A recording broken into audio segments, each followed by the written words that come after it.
Esto se remonta a un verano. A mí me gusta mucho comer hielo, ¿vale? Y el hielo da diarrea. Cuidado. Sí, estaba tan tranquilo yo en el sofá viendo una serie con mi vaso de hielos. ¿Qué se me pasó? No podía respirar. Me acaloré muchísimo. Me fui a mis padres en plan, no puedo respirar. En plan de, ¿no me entendieron? Como siempre. O sea, a mí no se me entiende. Yo creo que se entiende cuando uno se ahoga. A mí no se me entendió. Hace que se deshaga el hielo. El calor. Y dije, vamos a correr. Empecé a correr por la casa. ¿Sabes? A full. Que bebiendo caliente hubiera sido... Sí, hombre, me atraganto a lo mejor. Aún Pero más. se deshace. Me atraganto aún más. Secador.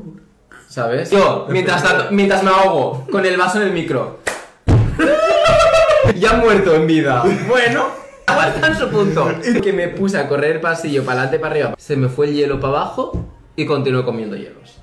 Te atragantaste con un hielo, casi mueres y digo, voy a comerme otro. Pero lo mastiqué.